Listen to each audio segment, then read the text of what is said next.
Setelah menandatangani surat cerai dan pergi dengan tangan hampa, aku membawa kalung tua peninggalan ibuku ke Pegadaian. Pemiliknya langsung berkata Nona Anda adalah nona muda yang selama ini hilang. Di dalam sebuah villa mewah, aku dipaksa oleh suamiku untuk menandatangani surat cerai. Ibu mertuaku tanpa ampun mengusirku hanya karena aku tidak bisa melahirkan anak laki-laki. Namun tepat di saat aku merasa kehilangan segalanya, kalung tua peninggalan ibuku membuka sebuah rahasia yang menggemparkan. Ternyata, aku adalah satu-satunya cucu dari sebuah keluarga konglomerat. Dari status menantu yang terbuang, aku berubah menjadi pewaris takhta yang berkuasa.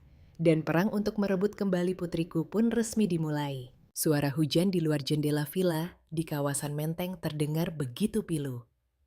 Setiap tetesnya yang berat mengetuk kaca jendela, seolah ikut mengetuk hatiku yang sedang hancur berkeping-keping. Aku duduk membeku di sofa berlapis kulit Italia. Di hadapanku ada Baskara pria yang telah hidup bersamaku selama 5 tahun dan ibu mertuaku, Ibu Wati. Di antara kami di atas meja kayu jati yang mengilap tergeletak setumpuk kertas putih yang setiap hurufnya bagaikan pisau yang menusuk hidupku. Itu adalah surat gugatan cerai. Baskara berdeham memecah keheningan yang menyesakkan. Ia mendorong tumpukan kertas itu ke arahku, tatapannya dingin tanpa emosi sedikit pun. Tanda tangani Ayu, kita berakhir di sini. Aku menatapnya, pria yang pernah kucintai dengan seluruh masa mudaku. Pria yang untuknya aku telah meninggalkan segalanya demi membangun keluarga kecil ini. Suaraku bergetar. Kenapa, apa salahku?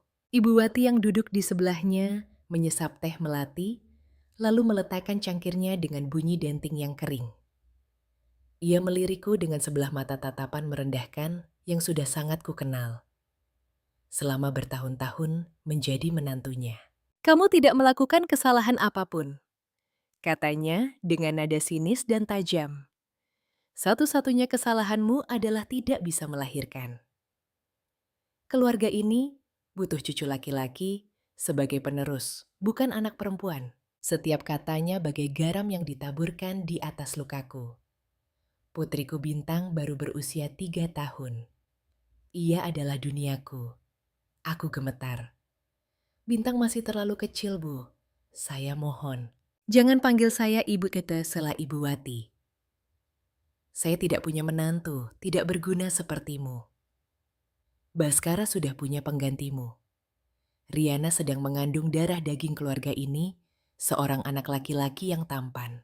Jadi semuanya jelas sudah. Semuanya telah diatur sejak lama. Baskara suami yang berbagi ranjang denganku telah mengkhianatiku.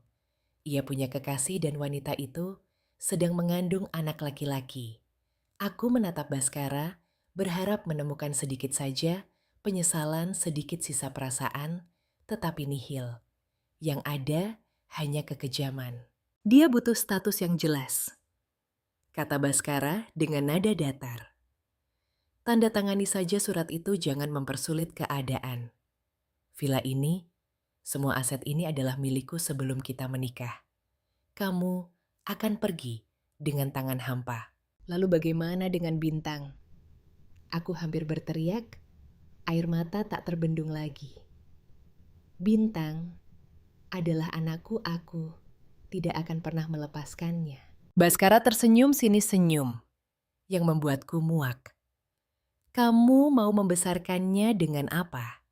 Kamu tidak punya pekerjaan, tidak punya uang, tidak punya rumah. Pengadilan tidak akan pernah menyerahkan anak kepada ibu sepertimu. Di surat itu sudah tertulis jelas, kamu secara sukarela melepaskan hak asuh anak. Jantungku serasa diremas. Mereka telah memperhitungkan segalanya. Mereka memojokkanku, merampas segalanya dariku, termasuk putri kecilku.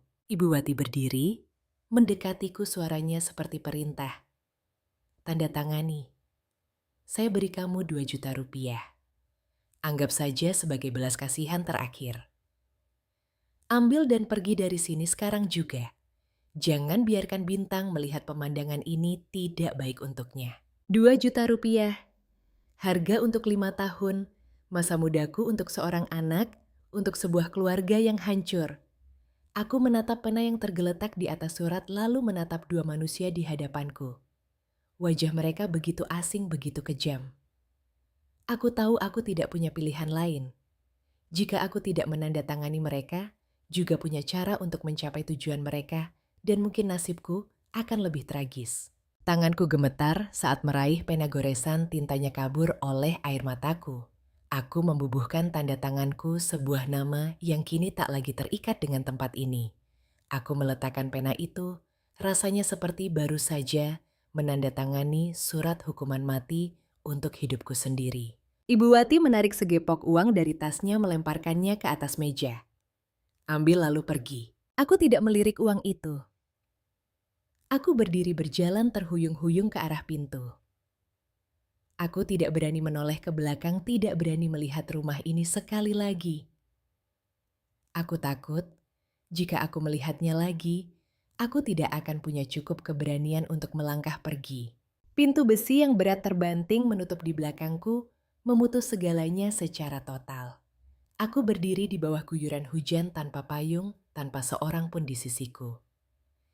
Hanya ada rasa sakit dan keputusasaan yang tak terbatas. Jakarta di malam hari begitu gemerlap, tetapi di mataku saat ini hanyalah kegelapan pekat. Aku berjalan tanpa tujuan di tengah hujan, seperti orang yang kehilangan jiwa. Air hujan, berbaur dengan air mata, terasa begitu dingin. Aku tidak tahu, sudah berapa lama aku berjalan, atau kemana tujuanku. Ketika kakiku sudah terasa lemas, aku berhenti di depan sebuah losmen kecil di sebuah gang sempit. Papan namanya sudah kusam lampu kuningnya berkedip-redup. Aku menggunakan sisa uang di sakuku untuk menyewa sebuah kamar. Kamar itu kecil dan lembab, bau apek menyengat hidung. Aku merebahkan diri di ranjang yang keras membenamkan wajah ke bantal dan menangis terseduh-seduh. Tangis yang tertahan sesak dan menyakitkan. Kenapa hidup begitu kejam padaku? Apa dosaku aku sangat merindukan Bintang? Apa yang sedang dilakukannya sekarang? Apakah dia menangis mencariku? Memikirkan putriku akan segera memanggil wanita lain dengan sebutan ibu hatiku kembali terasa perih. Keesokan paginya, aku bangun dengan mata bengkak. Aku tidak boleh menyerah. Aku harus mencari cara untuk mendapatkan Bintang kembali. Aku teringat sebuah kantor pengacara yang iklannya pernah kulihat di koran. Mengumpulkan segenap keberanian aku mendatanginya. Sang pengacara seorang pria paruh, baya berkacamata, dengan sabar mendengarkan ceritaku. Ia menghela napas menggelengkan kepala dengan prihatin. Kasus ibu sangat sulit, katanya. Suami ibu punya finansial yang kuat, punya kedudukan sosial. Sementara ibu tidak punya pekerjaan, tetap tidak punya aset. Pengadilan biasanya akan memprioritaskan pihak dengan kondisi yang lebih baik untuk mengasuh anak. Tapi dia selingkuh, Pak. Dia memaksa saya menandatangani surat itu. Aku mencoba berpegang pada sedikit harapan. Apakah ibu punya bukti? Tanya pengacara itu. Tanpa bukti perkataan ibu di pengadilan, tidak akan punya banyak bobot. Terlebih lagi, ibu sudah menandatangani surat cerai dengan klausul sukarela melepaskan hak asuh. Ini akan semakin merugikan posisi ibu. Semua harapan dalam diriku perlahan padam. Aku bertanya lirih. Jadi, tidak ada cara lain. Pengacara itu ragu sejenak lalu berkata, masih bisa kita gugat. Kita bisa mencoba membuktikan bahwa ibu dipaksa atau mencari bukti bahwa suami ibu tidak layak merawat anak. Tapi prosesnya akan sangat mahal dan memakan waktu. Biaya awal untuk gugatan saja bisa mencapai 100 juta rupiah. Itu belum termasuk biaya-biaya lainnya. 100 juta. Angka itu bagaikan seember air es yang disiramkan ke wajahku. Dari mana aku mendapatkan uang sebanyak itu? 2 juta yang dilemparkan ibu mertuaku tidak ada artinya. Aku merasa pintu terakhir telah tertutup rapat di hadapanku. Aku meninggalkan kantor pengacara itu dengan perasaan hancur lebur. Semua jalan buntu. Aku tidak punya uang, tidak punya kuasa, tidak punya apapun untuk melawan mereka. Apakah aku benar-benar telah kehilangan bintang pikiran itu? Membuatku sakit hingga tak bisa bernapas. Aku terduduk lemas di sebuah bangku taman, memandangi lalu lalang orang, dan merasa begitu terasing. Apa yang harus kulakukan sekarang? Aku duduk di bangku di Taman Suropati, memandangi anak-anak yang bermain dengan orang tua mereka. Tawa riang mereka menusuk jantungku membuatku rindu, bintang setengah mati. Tanpa sadar, tanganku menyentuh leher, tempat sebuah kalung selalu menggantung. Kalung perak, sederhana, dengan liontin batu giok kecil, berbentuk daun kelor. Itu adalah satu-satunya kenang-kenangan yang ditinggalkan ibu sebelum beliau meninggal dunia. Ibuku meninggal di usia muda karena sakit parah. Sebelum menghembuskan napas terakhir, beliau memberikan kalung ini dan berpesan, "Ini adalah pusaka dari keluarga nenekmu. Jaga baik-baik, Nak. Sesulit apapun keadaanmu, jangan pernah menjualnya. Kecuali jika kamu benar-benar sudah tidak punya jalan lain." Tidak punya jalan lain. Pesan ibu terngiang-ngiang di telingaku. Benar, aku sekarang sudah di titik terendah. Aku tidak punya apa-apa lagi. Tapi aku butuh uang, butuh banyak sekali uang untuk merebut kembali putriku. Pusaka ini, seberharga apapun, tidak akan lebih berharga dari bintang. Sebuah keputusan muncul di benakku. Aku akan menggadaikannya. Mungkin ini bisa memberiku sedikit uang untuk bertahan hidup dan mencari cara lain. Aku berdiri menyeka air mata dan melangkah dengan mantap. Aku bertanya pada beberapa orang dan diarahkan ke sebuah pegadaian terkenal yang mewah di kawasan Kebayoran Baru bernama Galeri Pusaka Nusantara. Katanya, di sana harganya tinggi dan sangat terpercaya. Galeri Pusaka Nusantara terletak di jalan yang ramai sangat berbeda dari pegadaian kumuh yang biasa kulihat. Pintunya terbuat dari kayu jati berukir indah. Masuknya ke dalam aku, sedikit terpana. Ruangannya sunyi tercium aroma dupa yang menenangkan, perabotannya semua barang antik yang terlihat sangat bernilai. Di belakang etalase berdiri seorang pria tua berambut putih, mengenakan kemeja batik dan kacamata baca. Gayanya begitu tenang dan bijaksana, lebih mirip seorang budayawan daripada pemilik pegadaian. Melihatku masuk, pria tua itu mengangkat kepala menatapku dari balik kacamatanya. "Selamat siang, Nona. Ada yang bisa saya bantu?"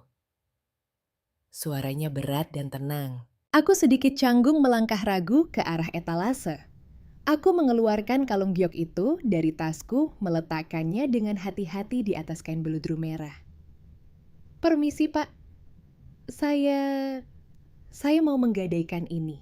Pria tua itu tidak buru-buru mengambilnya. Ia menatapku sejenak, tatapannya seolah menyelidik, baru kemudian menunduk melihat liontin itu. Ketika matanya menyentuh batu giok berbentuk daun kelor itu, seluruh tubuhnya tiba-tiba menegang. Pria tua itu yang kelaku ketahui bernama Pak Tirtayasa dengan hati-hati mengenakan sarung tangan putih. Tangannya sedikit gemetar saat mengangkat kalung itu. Ia mendekatkannya, menyipitkan mata, memperhatikan setiap urat pada batu giok itu, terutama sebuah simbol kecil yang terukir samar di bagian belakangnya.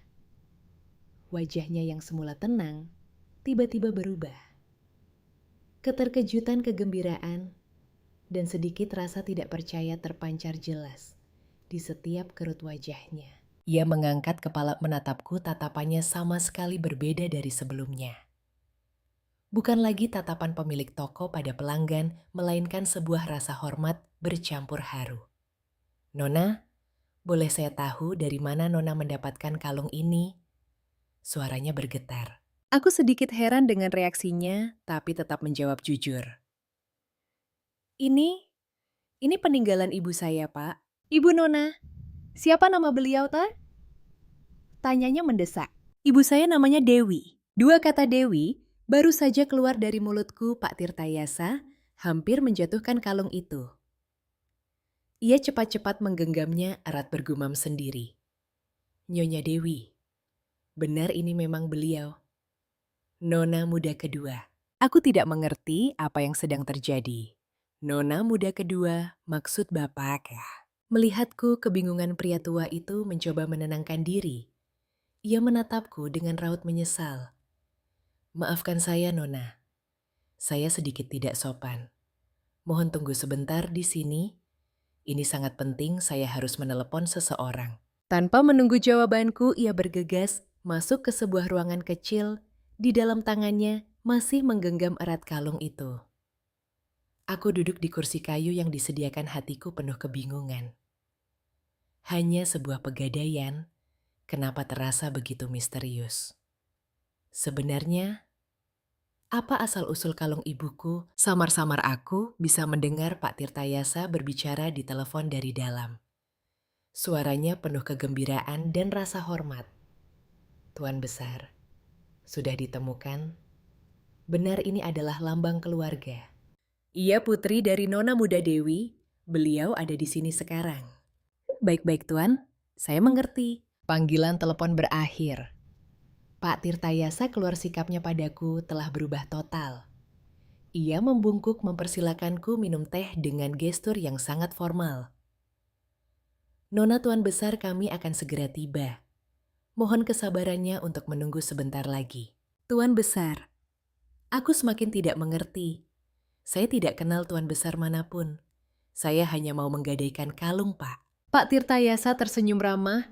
Nona akan segera mengerti semuanya. Sekitar 15 menit kemudian, sebuah Rolls-Royce hitam mengilap berhenti tepat di depan toko. Dua orang pengawal berjas hitam dengan tubuh tegap turun dan membukakan pintu mobil. Seorang pria tua yang berwibawa dengan rambut putih keperakan, tapi punggung yang masih tegap melangkah keluar. Ia mengenakan setelan jas yang dijahit dengan sangat rapi, tangannya memegang tongkat dengan gagang perak. Meskipun sudah berumur, aura yang terpancar darinya membuat orang lain segan. Pria tua itu masuk ke dalam toko. Pak Tirtayasa bergegas membungkuk hormat. Tuan Besar. Pria tua itu mengangguk ringan, lalu matanya yang tajam menatap lurus ke arahku. Ia berjalan perlahan mendekat, menatap wajahku lekat-lekat. Tatapan itu menyiratkan penyelidikan rasa sakit dan juga luapan kebahagiaan yang coba ditahan. Jantungku berdebar lebih kencang. Wajah ini, kenapa terasa begitu familiar deh? Pak Tirtayasa dengan hormat menyerahkan kalung itu padanya. Pria tua itu mengambilnya, memandangnya cukup lama, lalu mengangkat kepala. Suaranya berat, namun bergetar. Apakah kau putri dari Dewi? Aku terhenyak mendengar pertanyaan pria tua itu. Bagaimana ia tahu nama ibuku? Kenapa ia menatapku dengan tatapan penuh kasih sayang seperti itu? Aku tergagap. Iya benar. Bagaimana Bapak tahu? Pria tua itu tidak langsung menjawab, matanya memerah menahan air mata. Ia mengulurkan tangannya yang mulai keriput dengan gemetar menyentuh pipiku. Mirip, benar-benar mirip. Kau persis seperti ibumu. Lalu ia menoleh pada Pak Tirtayasa, suaranya syarat emosi. Tidak salah lagi, dia ini cucuku. Cucu. Aku merasa seperti disambar petir. Pria kaya raya ini adalah kakekku. Ini sulit dipercaya. Sejak kecil aku hanya tahu aku punya ibu. Siapa ayahku dan siapa kerabat dari pihak ibu aku sama sekali tidak tahu. Setiap kali aku bertanya, ibu hanya menggeleng sedih dan berkata mereka sudah tiada. Melihat ekspresi bingungku pria tua itu, Menghela napas panjang suaranya, berat menanggung kepedihan selama 20 tahun. Aku Suryo Wijoyo kakekmu. Ibumu Dewi adalah putri keduaku. 20 tahun yang lalu, karena ingin menikah dengan pria biasa yang tidak aku setujui, dia menentangku meninggalkan keluarga dan pergi dari rumah. Ia bercerita dengan suara penuh penyesalan. Saat itu aku terlalu marah, terlalu keras kepala. Aku bilang jika dia melangkah keluar dari pintu itu, jangan pernah kembali lagi. Aku tidak menyangka dia benar-benar pergi. Selama 20 tahun ini, tidak sehari pun aku berhenti menyuruh orang mencarinya. Tapi lautan manusia begitu luas, mencari orang yang sengaja bersembunyi bukanlah hal yang mudah. Aku sudah berpikir, seumur hidup ini tidak akan bisa bertemu lagi dengan putri dan cucuku. Sampai hari ini, ia menggenggam erat kalung itu. Ini adalah lambang pewaris Wijoyo Group. Setiap anakku punya batu gioknya masing-masing, tapi hanya pewaris yang terpilih, yang memiliki giok berbentuk daun kelor ini. Dulu aku sudah berniat menyerahkan segalanya pada ibumu, tapi sebuah kisah yang luar biasa terbentang di hadapanku. Ibuku seorang wanita lembut dan sederhana, ternyata adalah putri dari keluarga kaya raya. Dan aku, dari seorang istri terbuang yang tidak punya uang sepeser pun, mendadak menjadi cucu seorang konglomerat pewaris Wijoyo Group. Semuanya terjadi begitu cepat, begitu tiba-tiba, hingga otakku sulit memprosesnya. Pak Suryo kakekku melihat kebingunganku. Ia menepuk punggung tanganku, dengan lembut suaranya menghangat. Kakek tahu kau pasti sangat bingung sekarang, tidak apa-apa. Kita pulang dulu. Di rumah nanti kakek akan ceritakan semuanya. Pulang aku termangu. Ia pulang ke rumah kita, katanya dengan pasti. Ia memberi isyarat pada seorang pengawal. Orang itu segera melangkah keluar. Tak lama kemudian Rolls-Royce itu maju ke depan pegadaian. Pintu mobil terbuka menampakkan interior mewah yang seumur hidup tak pernah berani kuimpikan. Kakek membantuku, berdiri membawaku keluar dari galeri pusaka Nusantara. Saat aku melangkah masuk ke mobil mewah itu, aku menoleh ke belakang memandangi keramaian jalanan Jakarta. Masih kota yang sama, tetapi hanya dalam satu pagi, hidupku telah berbelok ke arah yang sama sekali berbeda. Mobil melaju mulus meninggalkan masa laluku yang penuh penderitaan. Aku tidak tahu apa yang menanti di depan, tetapi di dalam hatiku mulai tumbuh secercah harapan. Mungkin aku bisa mendapatkan bintang kembali. Mobil melaju mulus di jalanan Jakarta, tapi aku merasa seperti sedang melayang di atas awan. Aku masih mengenakan pakaianku yang kusam kontras dengan interior kulit dan panel kayu mewah di dalam mobil. Kakek duduk di sampingku dalam diam, tatapannya bercampur antara kebahagiaan menemukan kerabat yang hilang dan kepedihan atas apa yang telah kualami. Mobil tidak mengarah ke pusat kota, melainkan masuk ke sebuah jalan besar yang rindang di kawasan Ancol. Semakin jauh ke dalam villa-villa yang berdiri semakin megah dan mewah. Akhirnya, mobil berhenti di depan sebuah gerbang besi tempar raksasa yang menjulang tinggi.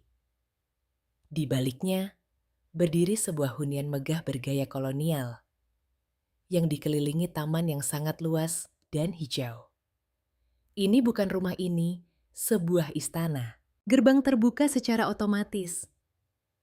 Mobil perlahan masuk menyusuri jalan berkerikil putih. Di sepanjang jalan, para tukang kebun berseragam yang sedang bekerja berhenti sejenak dan membungkuk hormat. Saat mobil berhenti di lobi utama, seorang pria berusia sekitar 50-an, mengenakan setelan hitam rapi, telah berdiri menunggu bersama dua barisan pelayan. "Selamat datang kembali, Tuan Besar," kata pria itu dengan hormat. Kakek mengangguk, lalu membukakan pintu mobil dan membantuku turun. Ia memperkenalkan aku pada pria itu. "Pak Santoso ini Ayu cucu saya, putri dari Nyonya Dewi." Kepala pelayan yang bernama Santoso itu tertegun sejenak menatapku dengan penuh kekagetan yang dengan cepat berubah menjadi kegembiraan yang tulus. Ia membungkuk sangat rendah. Selamat datang kembali di rumah Nona Muda. Aku masih terpana oleh semuanya. Aku mengikuti kakek dan Pak Santoso masuk ke dalam hunian. Bagian dalamnya bahkan lebih megah dari luarnya. Lantai marmer mengilap langit-langit tinggi dengan lampu gantung kristal yang berkilauan. Semua perabotan dari set meja kursi kayu hingga guci keramik antik dan lukisan cat minyak di dinding memancarkan kemewahan dan keagungan. Tepat pada saat itu, suara seorang wanita terdengar dari arah tangga. Ayah sudah pulang. Tadi saya dengar, ayah pergi terburu-buru. Ada apa? Seorang wanita berusia sekitar 40 tahun mengenakan gaun sutra, rancangan desainer ternama, dan riasan yang tajam sedang menuruni tangga. Wajahnya cukup mirip dengan kakek, tetapi tatapannya dingin dan penuh perhitungan. Ini pasti bibiku. Kakek menatapnya, suaranya tetap tenang namun lebih formal. Ratna kemarilah. Ayah kenalkan ini Ayu Putri dari adikmu Dewi. Bibi Ratna menghentikan langkahnya. Matanya memindai diriku dari ujung kepala hingga ujung kaki. Tatapan itu tidak mengandung sedikit pun kegembiraan menemukan kerabat, melainkan hanya penyelidikan keraguan dan sebersit permusuhan yang tersembunyi. Ia tersenyum diplomatis. Oh begitu, halo Ayu. Tidak kusangka setelah bertahun-tahun akhirnya bisa bertemu. Kamu tinggal di mana selama ini? Aku bisa merasakan ketidakramahan dalam kata-katanya. Aku hanya menjawab lirih. Halo Bibi, saya tinggal di Jakarta. Tinggal di Jakarta, tapi baru sekarang bisa ditemukan. Kata Bibi Ratna nadanya seolah tak sengaja, tapi penuh sindiran. Kakek, sepertinya menyadari ketegangan itu. Ia angkat bicara. Ceritanya panjang nanti, ayah jelaskan. Santoso antar Nona Muda ke kamarnya, dulu kamar Nyonya Dewi yang dulu. Suruh dokter datang untuk memeriksa kesehatannya secara menyeluruh. Lalu ia menoleh padaku dengan suara hangat. Kamu istirahat saja dulu ya. Serahkan urusan lain pada kakek. Aku mengangguk, mengikuti Pak Santoso ke lantai atas. Sebelum pergi, aku masih bisa merasakan tatapan tajam Bibi Ratna yang menusuk punggungku. Aku tahu jalan pulang ini tidak akan mulus. Malam itu, setelah dokter pribadi keluarga memastikan kesehatanku baik-baik saja, kakek memanggilku ke ruang kerjanya. Hasil tes DNA sudah keluar, mengkonfirmasi hubungan darah kami. Ia menunjukkan hasil tes itu padaku, lalu menggenggam tanganku. Ayu, kamu sudah terlalu banyak menderita. Ceritakan pada kakek apa yang terjadi padamu. Kenapa kamu sampai harus ke Pegadaian? Dan putrimu Bintang, bagaimana keadaannya sekarang? Menatap matanya yang penuh kasih dan kekhawatiran aku tak bisa menahannya lagi. Semua kepedihan dan penderitaan yang kupendam selama ini meledak. Aku menceritakan segalanya tentang pernikahanku yang tidak bahagia, perlakuan mertuaku perselingkuhan Baskara, dan bagaimana ia memaksaku bercerai serta merebut putriku. Semakin kakek mendengar wajahnya semakin mengeras karena marah. Ketika aku selesai bercerita, ia menggebrak meja dengan keras suaranya tegas. Kurang ajar berani-beraninya. Mereka memperlakukan cucu Suryo Wijoyo seperti itu. Kamu tenang saja, Ayu. Kakek tidak akan membiarkan mereka hidup tenang. Dan Bintang kakek, janji kakek, akan menggunakan segala cara untuk membawanya kembali ke sisimu. Tidak ada yang bisa memisahkan kalian. Janji kakek yang mantap itu bagaikan obat penenang, menyejukkan jiwaku yang kalut. Untuk pertama kalinya, setelah sekian lama, aku melihat secercah cahaya harapan. Kamar yang disiapkan Pak Santoso untukku adalah kamar ibuku dulu. Semuanya masih terawat hampir seperti aslinya. Ranjang besar dengan spray putih, bersih meja rias kayu, dan balkon luas yang menghadap ke taman hijau. Berdiri di kamar ini, aku bisa membayangkan sosok ibuku saat masih muda. Keesokan paginya, saat aku baru bangun satu tim, yang terdiri dari penata gaya ahli rias dan penata rambut sudah menunggu di kamar. Pak Santoso bilang ini semua atas perintah kakek. Beliau ingin aku tampil dengan citra yang benar-benar baru. Sepanjang pagi, mereka bekerja tanpa henti. Rambut panjangku yang biasanya hanya kuikat, seadanya kini dipotong, ditata bergelombang dan diwarnai coklat yang elegan. Kulitku yang pucat, karena kurang tidur, dirawat dengan hati-hati dirias tipis, namun cukup untuk menutupi kelelahan dan menonjolkan fitur wajahku. Kemudian, mereka membawakan deretan pakaian mahal gaun sutra setelan kerja yang anggun sepatu hak tinggi yang indah. Aku menatap cermin dan tidak mengenali diriku sendiri. Wanita di cermin bukan lagi Ayu yang pasrah dan tertindas. Dia adalah seorang wanita cantik percaya diri dengan aura bangsawan. Perubahan tidak berhenti pada penampilan. Kakek memberiku sebuah kartu kredit berwarna hitam. Di sini ada 20 miliar, anggap saja uang saku. Kamu sudah terlalu lama kekurangan belilah. Apapun yang kamu suka, jangan berhemat. 20 miliar. Angka yang bahkan dalam mimpi pun tak pernah terbayangkan. Tapi, saat ini memegang kartu, itu aku tidak merasa gembira karena kekayaan. Aku hanya melihatnya sebagai sebuah alat, sebuah senjata tajam. Dengan ini, aku punya kekuatan lebih untuk menghadapi keluarga Baskara dan merebut kembali putriku. Kakek terima kasih, Tata. Kataku tulus. Tapi Ayu tidak butuh uang sebanyak ini. Ayu hanya butuh... Kakek memotong matanya teduh. Kakek tahu apa yang kamu butuhkan. Tapi untuk merebut kembali, apa yang menjadi hakmu, kamu harus berdiri di posisi yang berbeda. Kamu harus menunjukkan pada mereka bahwa kamu bukan lagi gadis lemah yang bisa mereka tindas. Kamu adalah nona muda keluarga Wijoyo, pewaris Wijoyo Group. Perkataan kakek menyadarkanku. Benar, aku tidak bisa terus terlarut dalam kesedihan. Aku harus kuat demi Bintang dan demi diriku sendiri. Transformasi ini bukan hanya soal pakaian dan gaya rambut ini, adalah transformasi jiwa dan tekad. Aku menatap diriku di cermin sekali lagi. Mataku tidak lagi memancarkan ketakutan melainkan ketegasan.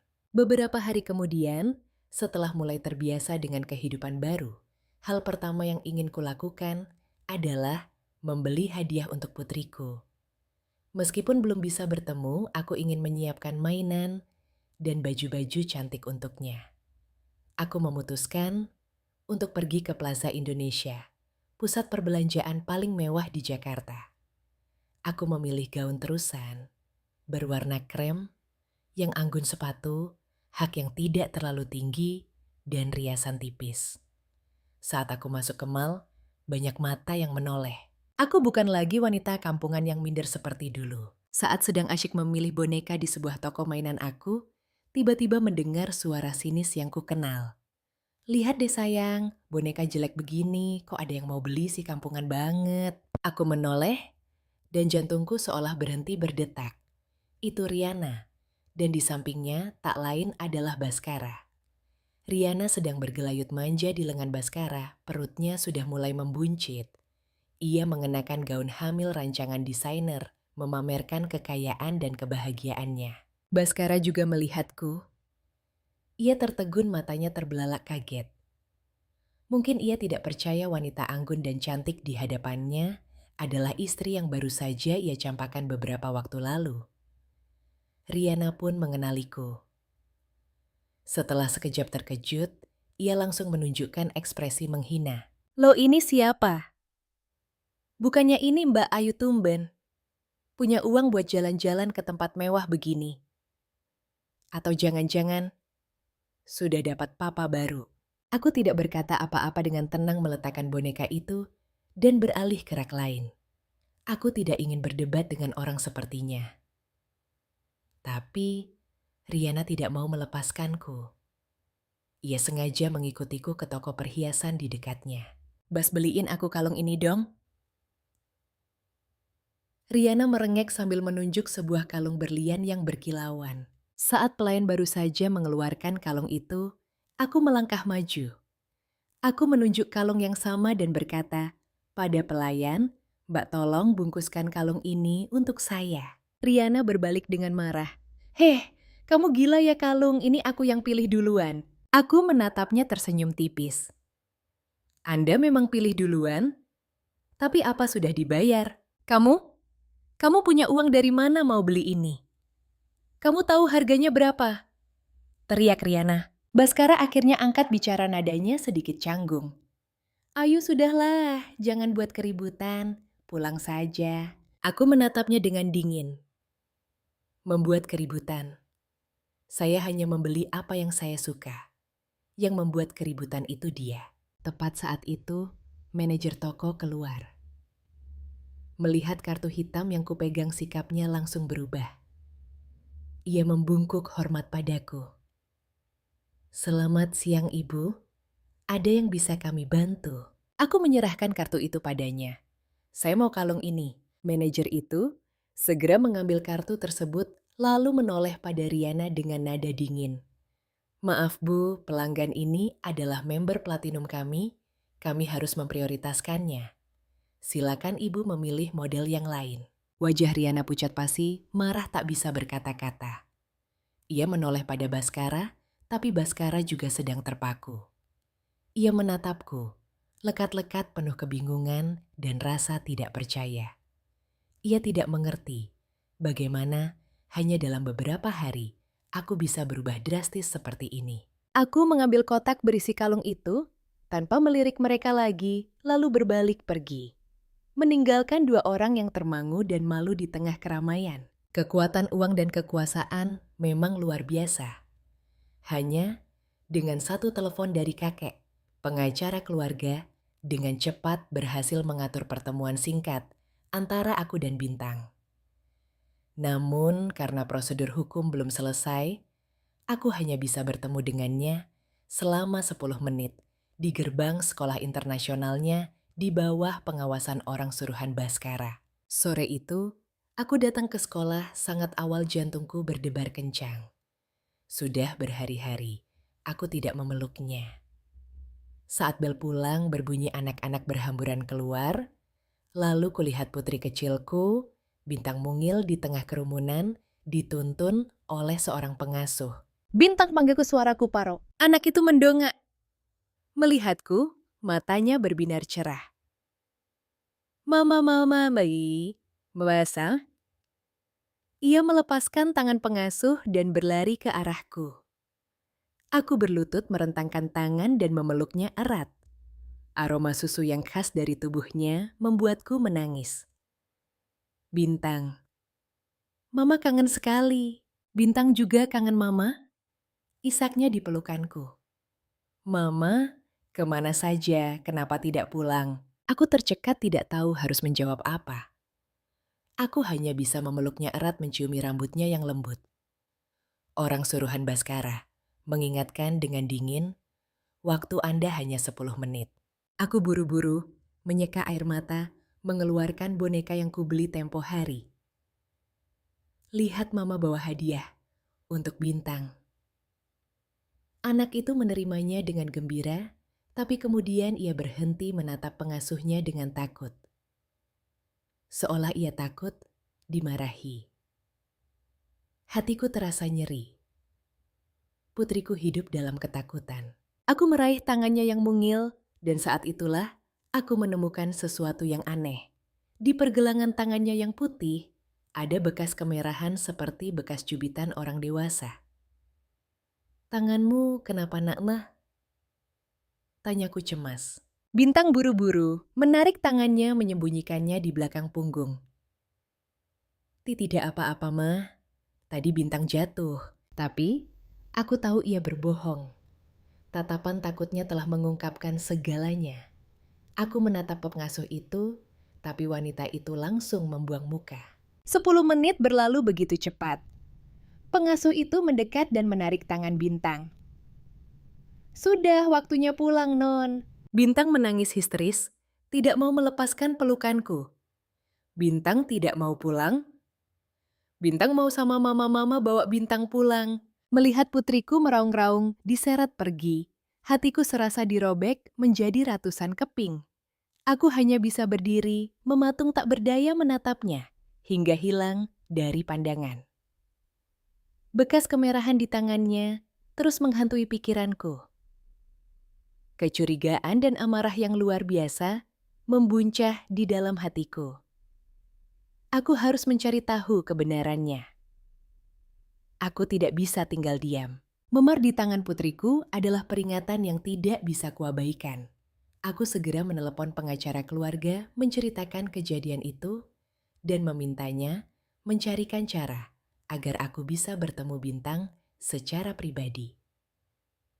Berkat relasi kakek sehari kemudian, pengacara berhasil mengaturnya. Dengan alasan pemeriksaan kesehatan rutin, aku diizinkan masuk ke sekolah untuk menemui Bintang pada hari Sabtu pagi saat sekolah sepi. Aku sudah menyiapkan kue dan mainan kesukaannya. Pertemuan berlangsung di ruang UKS sekolah. Saat hanya ada kami berdua, aku memeluknya dengan lembut. Bintang coba bilang jujur sama Mama Luka, di tanganmu itu karena apa? Bintang menunduk diam. Aku tahu dia takut. Aku membujuknya dengan sabar. Bintang anak baik. Ada Mama di sini, tidak ada yang berani menyakitimu. Coba bilang apa Tante Riana yang membuatmu sakit? Mendengar nama Riana, bahu mungil putriku bergetar. Ia menatapku matanya yang besar dan bulat berkaca-kaca lalu mengangguk. Air matanya mulai mengalir. Tante sering cubit Bintang isaknya. Tante bilang kalau Bintang nakal nanti dikurung di kamar gelap. Tante juga bilang kalau Bintang lapor ke papa Tante tidak akan izinkan Bintang ketemu Mama lagi. Setiap kata putriku bagi belati yang menusuk jantungku. Ya Tuhan, apa yang telah dilakukan iblis betina itu pada putriku? Dia baru 3 tahun penderitaan apa yang harus ia tanggung. Amarahku meledak, tapi aku berusaha menahannya dengan lembut menyeka air matanya. Bintang jangan takut. Coba tunjukkan pada Mama mana lagi yang sakit. Ia ragu sejenak, lalu menyingsingkan lengan bajunya. Bukan hanya memar di pergelangan tangan, tapi ada beberapa bekas memar lain di lengannya yang mungil. Ada yang baru, ada yang sudah lama. Aku perlahan mengangkat sedikit bajunya, dan dengan ngeri menemukan beberapa memar lagi di punggungnya. Hatiku hancur. Aku mengeluarkan ponsel berusaha menjaga tanganku agar tidak gemetar. Bintang Mama foto lukanya ya, biar Mama punya bukti, biar tante jahat itu dihukum dan tidak bisa menyakiti Bintang lagi. Putriku mengangguk patuh. Aku dengan hati-hati memotret setiap memar di tubuhnya dari berbagai sudut. Ini dia. Inilah bukti yang tak terbantahkan. Bukti kekejaman Riana dan bukti ketidakpedulian Baskara. Setelah selesai aku memeluknya erat hatiku, dipenuhi amarah dan tekad. Aku tidak akan membiarkan siapapun menyakiti putriku lagi sedetik pun. Permainan kucing-kucingan ini sudah berakhir. Saatnya aku menghadapi mereka secara terbuka. Dengan foto-foto memar di tubuh putriku, di tangan api amarah, di hatiku berkobar hebat. Aku tidak bisa menunggu lebih lama lagi. Sore itu juga aku langsung menuju sekolah Bintang dan menunggu di tempat parkir. Aku tahu jam segini Baskara dan Riana akan menjemputnya. Benar saja mobil Mercedes yang kukenal perlahan masuk. Baskara keluar membukakan pintu untuk Riana. Wanita itu melangkah keluar dengan angkuh mengelus-elus perut buncitnya dengan ekspresi puas. Aku keluar dari mobilku menghadang jalan mereka. Melihatku, Baskara mengerutkan kening. Mau apa lagi kamu ke sini? Sudah kubilang, aku tidak membiarkannya selesai bicara. Aku mengangkat ponselku layarnya dengan jelas menampilkan foto-foto memar di tubuh Bintang. Lihat-lihat apa yang sudah dialami putrimu. Baskara tertegun melihat foto-foto itu. Ia menoleh pada Riana dengan tatapan bertanya, tapi Riana dengan cepat menguasai diri. Ia berpura-pura Polos matanya berkaca-kaca. Mas, jangan percaya dia. Aku tidak melakukan apa-apa pada Bintang. Anak itu kan aktif sekali lari-larian jatuh sendiri. Dia sengaja memfitnahku untuk memisahkan kita. Jatuh sendiri. Aku tertawa dingin. Kamu seorang pengusaha. Coba lihat baik-baik. Apa ini luka karena jatuh? Atau bekas tangan orang dewasa yang kejam?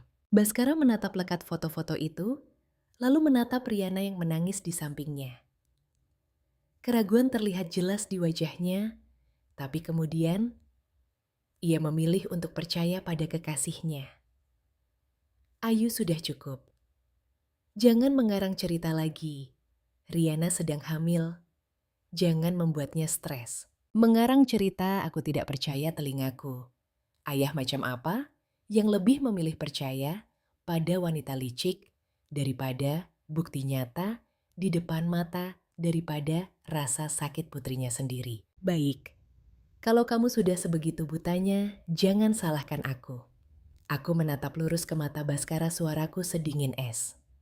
Mungkin kamu belum tahu berita ini. Mulai hari ini, Wijaya Group secara resmi menghentikan semua kerja sama dengan perusahaan teknologimu Bakti Perkasa. Semua kontrak dibatalkan. Semua investasi akan ditarik. Selamat, sebentar lagi, kamu akan bangkrut. Perkataanku bagaikan petir di siang bolong bagi Baskara. Wajahnya pucat pasi.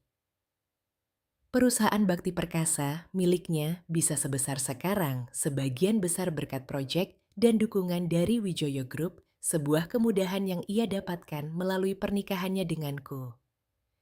Kini, kehilangan sandaran itu, perusahaannya tak ubahnya kapal di tengah badai. Apa katamu? Baskara tergagap. Atas dasar apa kamu melakukan itu? Atas dasar sebagai cucu dari pemilik Wijaya Group? Kataku menekankan setiap kata. Dan sebagai ibu yang akan segera merebut kembali hak asuh putrinya dari tangan seorang ayah yang tidak bertanggung jawab dan seorang ibu tiri yang kejam. Setelah itu, aku berbalik pergi, tidak lagi mempedulikan wajah pucat Baskara dan Riana yang marah. Ini baru permulaan. Aku akan membuat mereka membayar mahal untuk semua perbuatan mereka. Konfrontasi di sekolah itu menyadarkanku satu hal. Untuk memenangkan perang ini, aku tidak bisa hanya mengandalkan status sebagai cucu konglomerat. Aku harus punya kekuatan nyata, kekuatanku sendiri. Aku harus membuktikan pada semua orang bahwa aku bukan sekadar pajangan yang hidup dari nama besar kakek. Malam itu, saat makan malam, keluarga aku bicara pada kakek. Kek Ayu ingin mulai bekerja di perusahaan. Kakek terkejut, tapi kemudian matanya berbinar puas. Bagus, kamu punya semangat. Kamu mau di posisi apa? Ayu mau mulai dari posisi paling bawah juga tidak apa-apa, Kek. Yang penting Ayu bisa belajar dan membuktikan kemampuan Ayu. Kakek tertawa terbahak-bahak. Cucu kakek mana bisa mulai dari paling bawah? Baiklah, mulai besok, kamu akan menjadi asisten khusus ketua. Kamu akan bekerja langsung dengan kakek, ikut dalam semua rapat penting. Ini cara tercepat bagimu untuk belajar. Keesokan harinya, aku resmi melangkahkan kaki ke Menara Wijaya, kantor pusat perusahaan. Gedung pencakar langit dari kaca dan baja yang menjulang di jantung kawasan Sudirman, simbol kekuasaan dan kekayaan keluarga. Masuk ke lobi utama aku, terpukau oleh kemewahan dan profesionalismenya. Kabar tentang nona muda yang hilang sudah menyebar ke seluruh perusahaan. Saat aku keluar dari lift khusus direksi, semua mata tertuju padaku. Ada rasa penasaran, keraguan juga, iri hati. Rapat dewan direksi pertama yang kuhadiri berlangsung pagi itu juga. Saat kakek memperkenalkanku, aku bisa merasakan dengan jelas ketidaksenangan dari Bibi Ratna dan orang-orangnya. Mereka menganggapku orang luar yang mengganggu. Rapat berjalan cukup tegang. Mereka sedang membahas proyek resor di Bali yang mandek karena masalah pembebasan lahan dan penolakan warga lokal. Para direktur saling beradu argumen, tapi tidak ada solusi yang benar-benar efektif. Mendengarkan mereka berdebat, aku teringat ilmu ekonomi dan manajemen yang kupelajari di universitas sebelum menikah dan menjadi ibu rumah tangga.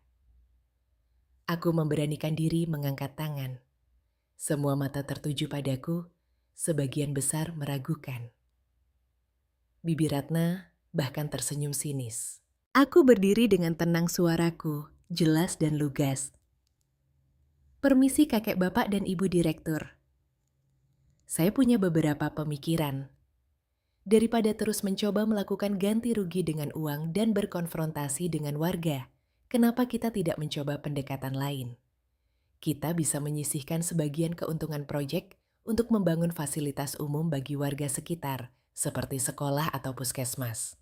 Sekaligus kita berkomitmen untuk memprioritaskan warga lokal sebagai tenaga kerja di resor nanti. Dengan begitu, kita mengubah mereka dari penentang menjadi pendukung yang juga merasakan manfaat dari proyek. Ini tidak hanya menyelesaikan masalah lahan, tapi juga membangun citra positif bagi perusahaan. Seluruh ruang rapat hening. Gagasanku tidak terlalu rumit, tapi tepat sasaran sebuah sudut pandang yang dilewatkan oleh para pebisnis ulung itu karena terlalu fokus pada keuntungan. Kakek adalah orang pertama yang bertepuk tangan, matanya berkilau bangga. Beberapa direktur lain ikut mengangguk setuju. Hanya Bibi Ratna dan kroni-kroninya yang wajahnya masam. Hari itu aku berhasil meninggalkan kesan pertamaku. Aku tahu jalan di depan masih terjal, tapi aku telah memulai dengan baik. Penampilanku di rapat dewan direksi jelas membuat Bibi Ratna merasa terancam. Ia tidak bisa menentangku secara terbuka di depan kakek, jadi ia memilih cara lain yang lebih licik. Keesokan harinya, ia menyuruhku datang ke kantornya. Kantornya sebagai direktur utama berada di lantai tertinggi tepat di bawah ruangan kakek dengan pemandangan ke seluruh kota. Ia duduk di balik meja kerjanya yang besar memberi isyarat agar aku duduk. Ayus. Mulainya dengan nada manis yang dibuat-buat. Bibi lihat kamu punya potensi tapi pengalamanmu masih sangat kurang. Untuk membantumu belajar, Bibi punya tugas kecil untukmu. Ia mendorong setumpuk map tebal ke arahku. Ini adalah seluruh laporan keuangan dan data kerjasama dari perusahaan teknologi Bakti Perkasa selama 3 tahun terakhir. Mereka adalah mitra kecil kita. Coba kamu analisis data ini dan buat laporan evaluasi tentang efektivitas kerjasama kita serta potensi mereka ke depan. Bibi beri waktu seminggu. Aku melihat tumpukan map itu, hatiku langsung mengerti niatnya. Bakti Perkasa adalah perusahaan milik Baskara. Ia sengaja memberiku tugas ini untuk membuatku canggung untuk mengorek kembali luka lamaku.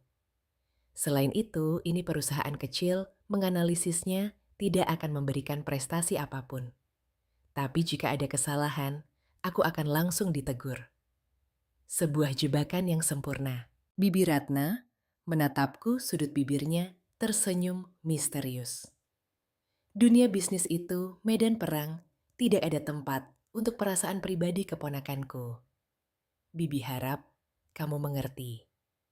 Kerjakan dengan baik, jangan sampai mengecewakan ayah dan yang lainnya. Perkataannya adalah peringatan sekaligus tantangan. Tapi ia salah. Alih-alih merasa terhina, aku justru melihat ini sebagai sebuah kesempatan emas. Adakah cara yang lebih baik untuk menemukan kelemahan Baskara selain dengan memeriksa seluruh pembukuan perusahaannya secara resmi? Aku dengan tenang menerima tumpukan map itu. Terima kasih Bibi atas kepercayaannya. Ayu pasti akan menyelesaikan tugas ini dengan baik. Sikapku membuat Bibi Ratna sedikit terkejut. Ia mungkin mengira aku akan menolak atau terlihat kesal. Tapi aku hanya tersenyum, membawa map itu, dan meninggalkan ruangannya. Bibi Ratna tidak tahu bahwa ia baru saja memberiku senjata paling tajam untuk menghancurkan musuhku. Aku membawa tumpukan dokumen itu ke ruang kerjaku. Aku tahu waktu seminggu tidak banyak, jadi aku langsung bekerja. angka-angka kontrak laporan keuangan yang kering tersaji di hadapanku. Awalnya semuanya terlihat sempurna. Pembukuan Bakti Perkasa dibuat sangat profesional tanpa celah. Baskara meskipun suami yang buruk, harus kuakui adalah pebisnis yang cukup cerdas dan teliti. Tapi, aku tidak menyerah. Aku pernah menjadi istrinya. Aku tahu sifat dan ambisinya lebih dari siapapun. Aku tahu ia tidak akan puas dengan angka keuntungan yang tercatat di kertas. Pasti, ada sesuatu yang tersembunyi. Aku bekerja siang dan malam.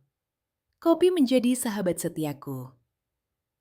Aku mencoba mengingat kembali potongan-potongan percakapan telepon-telepon bisnis Baskara yang mencurigakan yang tak sengaja ku dengar saat masih tinggal bersamanya. Aku mulai membandingkan laporan Bakti Perkasa dengan data pasar dan laporan dari mitra lain. Dan akhirnya, aku menemukan kejanggalan pertama. Beberapa kontrak pengadaan perangkat dengan perusahaan-perusahaan asing yang nilainya sangat tinggi secara tidak wajar. Aku menyuruh orang untuk menyelidiki dan menemukan bahwa perusahaan-perusahaan itu adalah perusahaan fiktif. Baskara menggunakannya untuk membuat kontrak palsu menyedot uang perusahaan untuk kepentingan pribadinya. Dari petunjuk itu, aku terus menggali lebih dalam. Semakin dalam, aku semakin ngeri melihat jaringan penipuan keuangan yang dibangun Baskara. Ia tidak hanya menggelapkan uang, tapi juga menciptakan biaya-biaya fiktif untuk menekan angka keuntungan di pembukuan. Dan penemuan terakhir adalah pukulan mematikan. Dengan laba yang dipalsukan menjadi jauh lebih rendah, perusahaan Bakti Perkasa telah menghindari pembayaran pajak penghasilan badan dalam jumlah yang sangat besar selama bertahun-tahun. Ini bukan lagi masalah etika bisnis. Ini adalah kejahatan pelanggaran hukum yang serius. Aku duduk di kantor pada pukul 3 pagi, menatap bukti-bukti tak terbantahkan yang telah kukumpulkan. Jantungku berdebar kencang. Ini dia senjata yang kubutuhkan. Dengan ini, aku tidak hanya bisa membuat Baskara bangkrut, tapi juga bisa menjebloskannya ke penjara. Hak asuh Bintang pasti akan jatuh ke tanganku. Aku dengan hati-hati menyimpan semua bukti ke dalam sebuah flash disk, menyimpannya di brankas. Sekarang aku hanya perlu menunggu waktu yang tepat. Kesempatan itu datang lebih cepat dari yang kuduga. Seminggu kemudian, keluarga Wijoyo mengadakan sebuah pesta bisnis besar di hotel termewah di kota. Ini adalah acara tahunan untuk memperkuat hubungan bisnis dan juga menjadi momen bagi kakek untuk secara resmi memperkenalkanku pada seluruh kalangan atas Jakarta. Malam itu aku mengenakan gaun malam berwarna merah anggur yang elegan, rambutku disanggul tinggi memperlihatkan leher jenjangku dan kalung giok daun kelor peninggalan ibu. Riasanku lebih tajam dari biasanya, tatapanku percaya diri. Saat aku dan kakek memasuki aula, semua lampu kilat kamera tertuju pada kami. Aku bukan lagi gadis desa yang pemalu. Di tengah acara, kakek dengan khidmat memperkenalkan aku pada semua tamu. Hadirin sekalian, dengan bangga saya, perkenalkan, ini adalah cucu saya, Ayu Lestari Wijoyo. Mulai hari ini, ia akan secara resmi menjabat sebagai Wakil Ketua Wijoyo Group mendampingi saya. Seluruh hadirin bergemuruh. Posisi Wakil Ketua bukanlah jabatan main-main. Itu mengukuhkan posisiku sebagai pewaris takhta. Aku tersenyum dan mengangguk pada semua orang. Sementara itu, wajah Bibi Ratna menjadi gelap karena marah. Saat memandang kerumunan, aku melihat Baskara. Ia juga hadir, mungkin mencoba mencari kesempatan untuk menyelamatkan perusahaannya. Ia menatapku di atas panggung, tatapannya campur aduk, kaget, menyesal, dan sedikit takut. Setelah pidato, aku memberi isyarat pada seorang pelayan memintanya menyampaikan pesan pada Baskara bahwa aku ingin bertemu di lounge di lantai atas. 10 menit kemudian, Baskara masuk. Ia terlihat lelah dan tegang. Melihatku sedang santai, minum teh, ia memulai pembicaraan. Ayu, bisakah kita bicara? Masalah perusahaan. Apa masih bisa diselamatkan? Aku meletakkan cangkir tehku tersenyum dingin.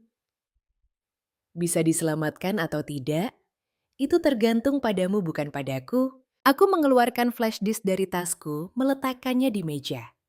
Di dalam sini ada semua bukti penggelapan pajak perusahaanmu selama 5 tahun terakhir.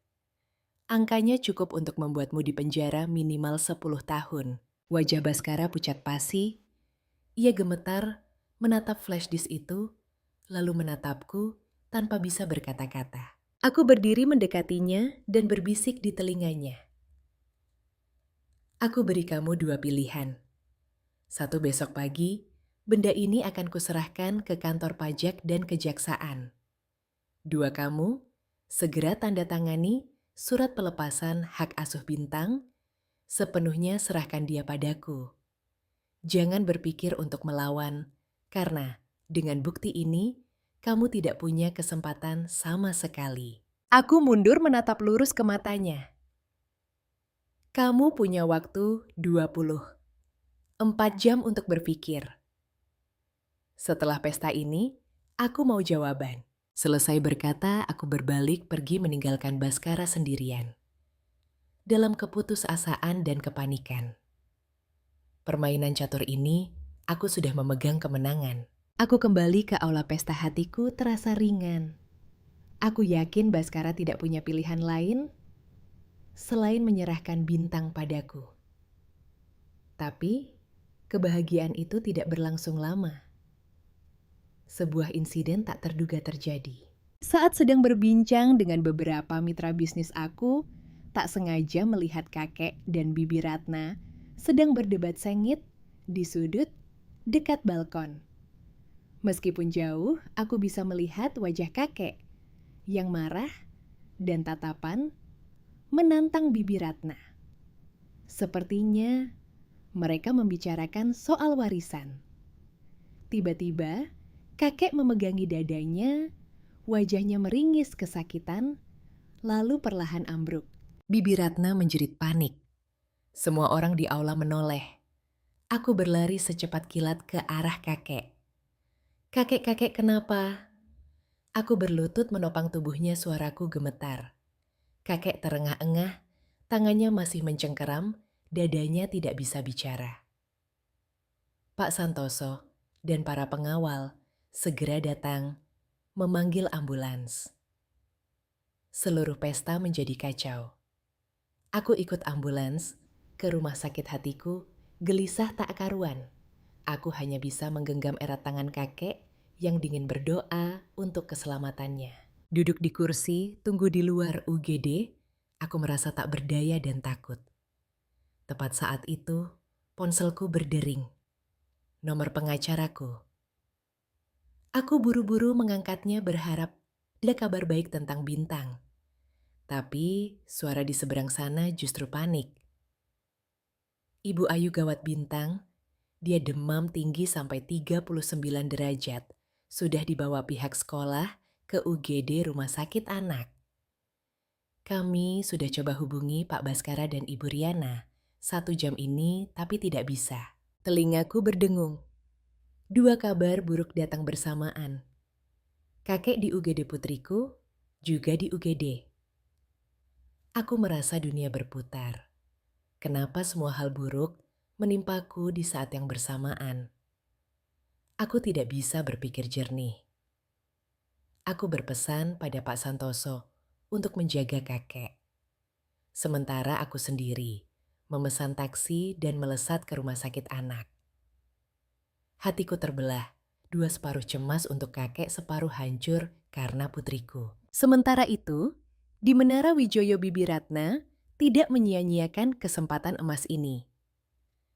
Memanfaatkan kondisi kakek yang sakit dan aku yang kalut, ia segera mengadakan rapat dewan direksi darurat malam itu juga.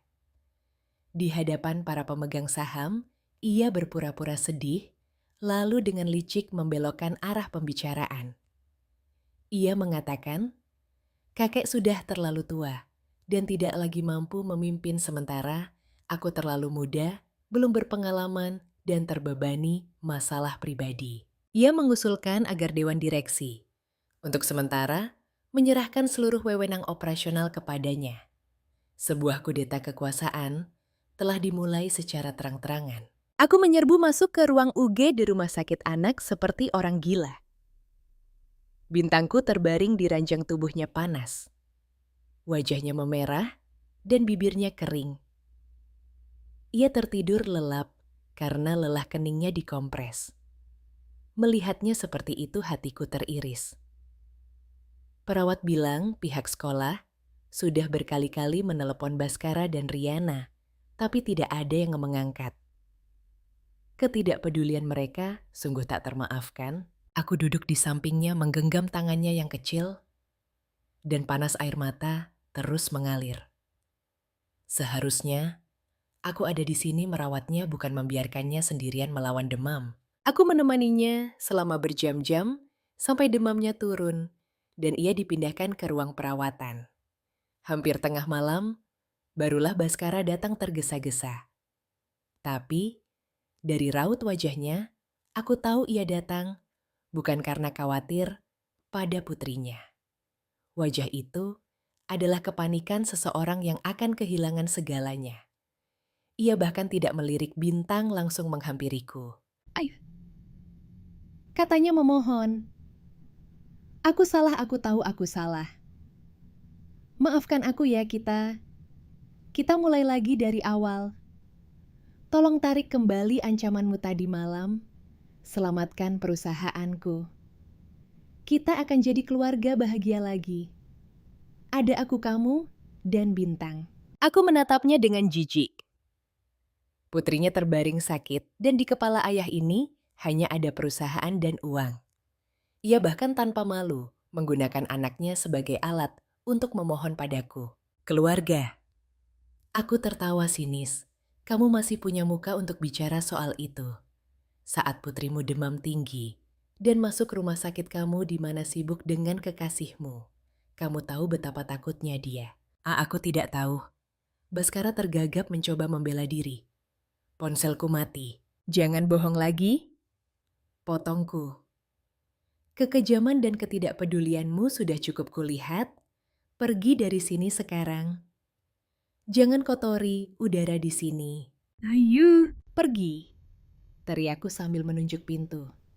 Aku tidak mau melihat wajahmu lagi, Shad. Ditolak mentah-mentah, Baskara tertegun. Ia tidak menyangka aku bisa menjadi begitu keras. Ia menatapku dengan marah dan tidak terima, lalu berbalik pergi dengan kesal. Melihat punggungnya, aku tahu saat seseorang sudah tidak punya apa-apa lagi untuk dipertaruhkan, ia bisa menjadi jauh lebih menakutkan. Aku telah meremehkan kekejian Baskara. Keesokan paginya, ia kembali ke kamar Bintang. Kali ini, wajahnya bukan lagi memohon atau marah, melainkan ekspresi dingin dan kejam dari seekor binatang yang terpojok.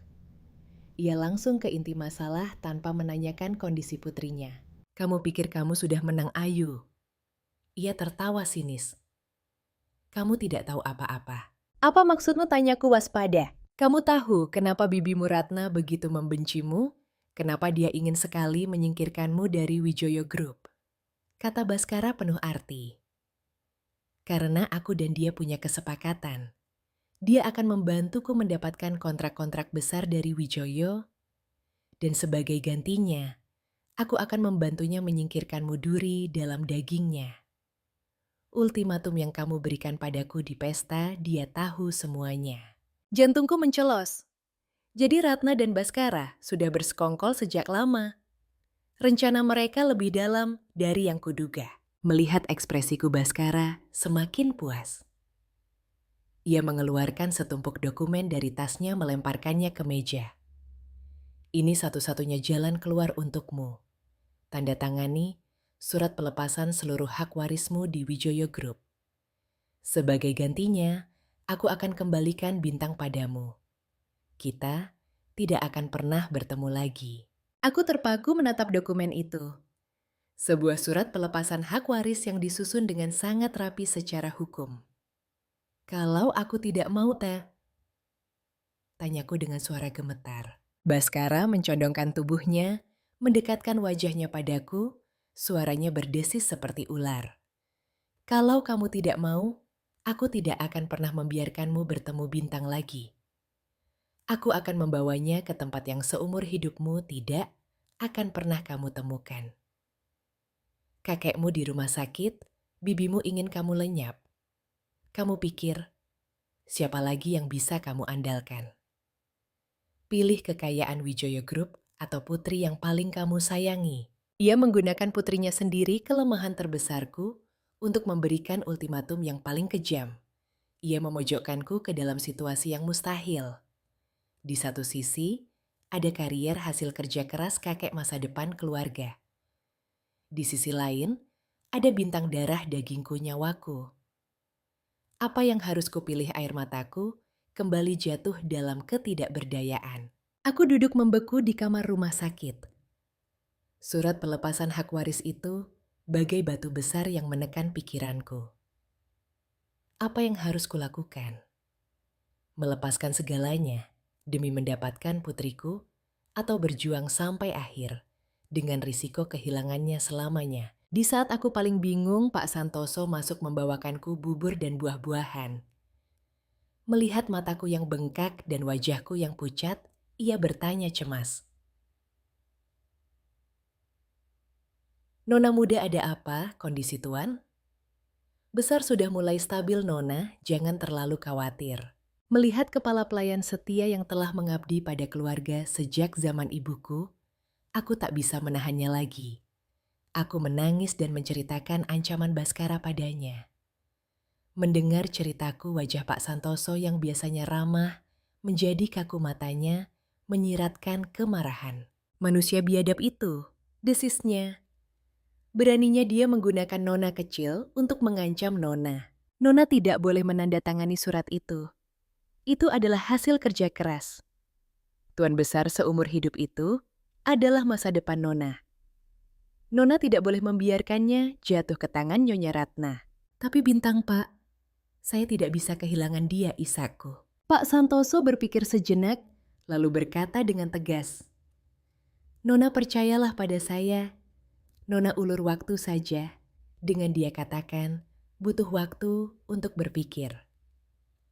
Saya punya cara untuk mencari bukti melawannya.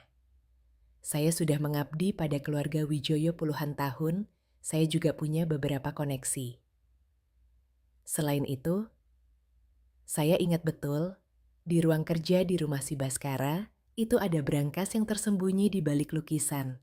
Semua dokumen pentingnya disimpan di sana. Mendengar perkataan Pak Santoso, secercah harapan muncul di hatiku.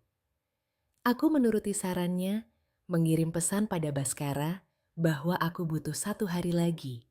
Baskara mengira aku sudah menyerah, langsung setuju. Malam itu sementara aku tetap di rumah sakit, untuk mengalihkan perhatian Baskara, Pak Santoso beraksi.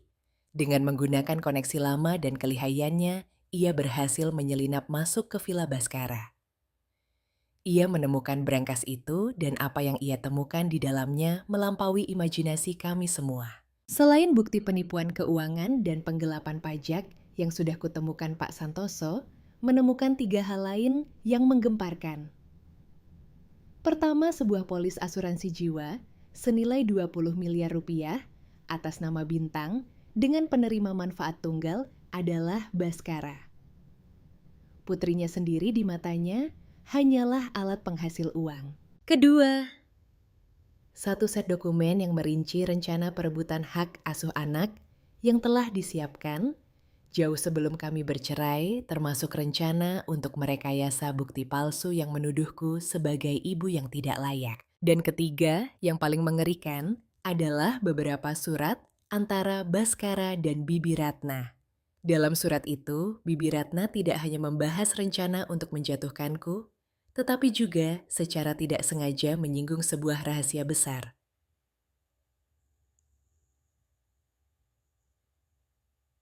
Jangan sampai gagal seperti kematian si Dewi dulu. Pak Santoso juga menemukan sebuah rekaman suara di mana Bibi Ratna menggunakan rahasia kematian ibuku untuk mengancam kakek saat berdebat di pesta yang menyebabkan kakek terkena serangan jantung. Pak Santoso membawa semua bukti mematikan itu ke rumah sakit malam itu juga. Menggenggam kertas-kertas dan alat perekam itu, aku gemetar karena marah. Ternyata di balik semua ini ada sebuah konspirasi keji dan kebenaran mengerikan yang telah terkubur selama 20 tahun. Keesokan paginya aku membuat janji bertemu Baskara di kamar rumah sakit untuk memberikan jawaban akhir. Ia masuk dengan ekspresi kemenangan yakin aku akan tunduk padanya. Pengacaraku dan 2 orang polisi berpakaian preman sudah bersiaga di kamar sebelah. "Sudah kau putuskan?" tanya Baskara dengan senyum sinis. "Sudah, Mama." Jawabku dengan suara yang luar biasa tenang. Aku tidak mengambil pena yang ia sodorkan. Sebaliknya, aku mendorong sebuah map ke arahnya. "Sebelum aku tanda tangan, mungkin sebaiknya kamu lihat ini dulu." Baskara mengerutkan kening dengan penasaran membuka map itu. Semakin ia membaca wajahnya, semakin berubah. Dari kaget menjadi panik dan akhirnya pucat pasi ketakutan. Polis asuransi rencana perebutan anak surat-surat nges. Dengan Bibi Ratna, semua kejahatannya terpampang di depan mata. Tepat saat itu, pintu kamar terbuka. Pengacaraku dan 2 polisi masuk. "Tuan Baskara, Anda kami tahan untuk penyelidikan atas tuduhan kekerasan terhadap anak, penipuan keuangan penggelapan pajak, dan keterlibatan dalam menyembunyikan tindak kejahatan." Baskara membeku menjatuhkan map itu. Ia diborgol dan digiring pergi dalam kebingungan. Kasus itu menggemparkan dunia bisnis dan media. Dengan bukti yang tak terbantahkan, terutama rekaman suara itu, kebenaran tentang kematian ibuku 20 tahun yang lalu terungkap. Itu bukanlah kecelakaan, lalu lintas biasa. Bibi Ratna karena iri dengan kemampuan ibuku dan ingin merebut hak waris, telah bersekongkol dengan ayah Baskara, yang saat itu merupakan saingan bisnis Wijoyo Group untuk menyabotase rem mobil ibuku. Rencana mereka menyebabkan tragedi itu. Kakek setelah sadar dan mengetahui seluruh kebenarannya sangat terpukul, namun juga sangat tegas. Beliau segera mengadakan konferensi pers, membuka semuanya sekaligus mengumumkan telah mencoret Bibi Ratna dari silsilah keluarga, mencabut semua jabatan dan hak warisnya. Bibi Ratna akhirnya harus mempertanggungjawabkan kejahatannya di hadapan hukum. Pengadilan dengan cepat memproses perceraianku. Dengan semua bukti yang ada, aku memenangkan hak asuh penuh atas Bintang. Baskara dan Ibu Wati kehilangan segalanya. Perusahaan bangkrut, nama baik hancur. Beberapa bulan kemudian, semua badai telah berlalu. Kakek berangsur pulih dan menyerahkan seluruh kendali perusahaan kepadaku. Aku resmi menjadi ketua Wijoyo Group. Suatu sore yang cerah, aku menggendong Bintang, berdiri di balkon istana kami, memandang taman yang bermandikan cahaya matahari. Putriku sudah sehat total, tertawa riang di pelukanku. Kakek mendekat meletakkan tangan di bahuku, tatapannya lembut dan penuh kebanggaan. "Kamu telah melakukannya dengan sangat baik, Ayu." Aku tersenyum-senyum yang benar-benar bahagia. Hidupku telah melewati badai, tetapi setelah hujan pelangi pun muncul. Kini, aku bukan lagi wanita lemah yang bisa diinjak-injak. Aku adalah Ayu Lestari Wijoyo. Seorang ibu, seorang putri, dan nahkoda bagi kapal besar Wijoyo Group. Kehidupan baru awal yang baru telah menanti kami di depan. Hidup mungkin bisa memojokkan seseorang ke titik terendah. Tetapi saat ia bangkit berdiri, tidak akan ada yang bisa menghentikannya. Perjalanan merebut kembali keadilan dan cinta seorang ibu baru saja dimulai.